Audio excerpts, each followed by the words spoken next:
Como ya vimos al crear la función cuadrado, al comenzar a definir funciones, podemos crear nuestras propias instrucciones y tener un conjunto de funciones definidas por nosotros. Pero el lenguaje, para facilitar la tarea de los programadores, es decir, de nosotros, ya contiene una gran cantidad de funciones predefinidas. Algunas de estas nosotros ya las hemos visto. Print, por ejemplo, que es para mostrar datos por pantalla. Input, que es para ingresar la información. Y también tiene una gran cantidad de funciones matemáticas, que van a ser lo que vamos a ver en una próxima sección. Podemos tener funciones para calcular raíces cuadradas, logaritmos, seno, coseno, y un montón de otras cosas.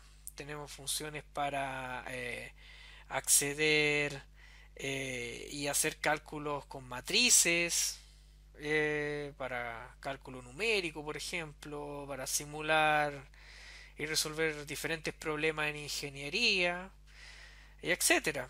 Python tiene una gran cantidad de funciones disponibles que están ahí para que nosotros las podamos usar en la resolución de problemas.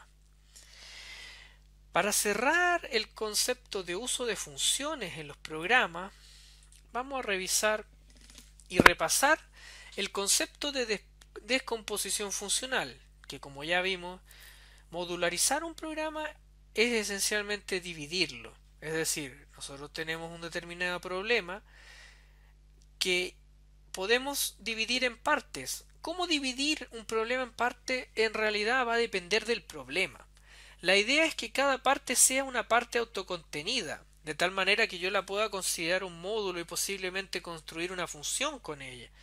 Porque si esta parte del problema eh, no tiene una coherencia lógica, no me va a servir el hecho que las divida. ¿Por qué? Porque esta parte de aquí va a estar íntimamente ligada a esta otra, entonces no va a tener sentido que las separe. Esto va a quedar mucho más claro cuando ya veamos ejemplos de programas más complejos en donde tengamos que dividir para resolver el problema. Posiblemente en la medida en que sea más complejo lo que tengamos que programar, siempre vamos a tener que crear alguna cantidad de funciones.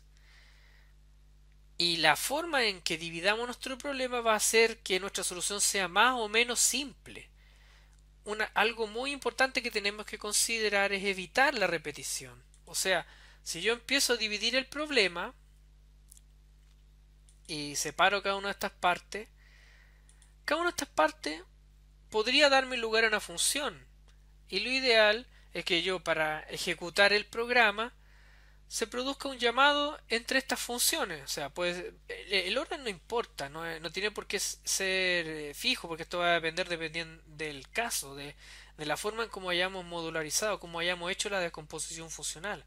Pero lo importante es que deberíamos ver que la resolución de nuestro problema completo consiste en una secuencia de llamados a funciones que hemos creado y que nos permiten generar la solución completa. Así, nosotros vamos a poder ir avanzando paso a paso, porque al implementar la función 3 que resuelve una parte del problema, si la revisamos y la probamos bien, ya vamos a tener eso avanzado. Después vamos a ver la parte 2, la parte uno, y después juntamos cada una de estas piezas como si fueran bloques de Lego o la parte de un rompecabezas, y ahí armaríamos la solución al problema completo. Esto es muy importante que lo tengan en cuenta cuando se enfrenten a tareas, por ejemplo, laboratorio o problemas en las pruebas que no van a ser tan simples en la medida en que vayamos avanzando, en que, en que tienen que pensar en cómo descomponer este problema en partes que puedan resolver de manera sencilla y no tratar de resolver todo de una sola vez en un único programa, porque eso les va a resultar mucho más complejo. También tienen que buscar las partes que se repiten. Partes que se repiten son candidatos muy buenos para convertirse en funciones, porque esas partes que se repiten, yo hago una función y después, en lugar de estar repitiendo el código todas las veces, voy y llamo a la función. Y así me ahorro escribir código. porque la función ya va a tener la información necesaria para hacer lo que ya haya definido. Eso lo vamos a ir revisando en la medida en que veamos ejemplos.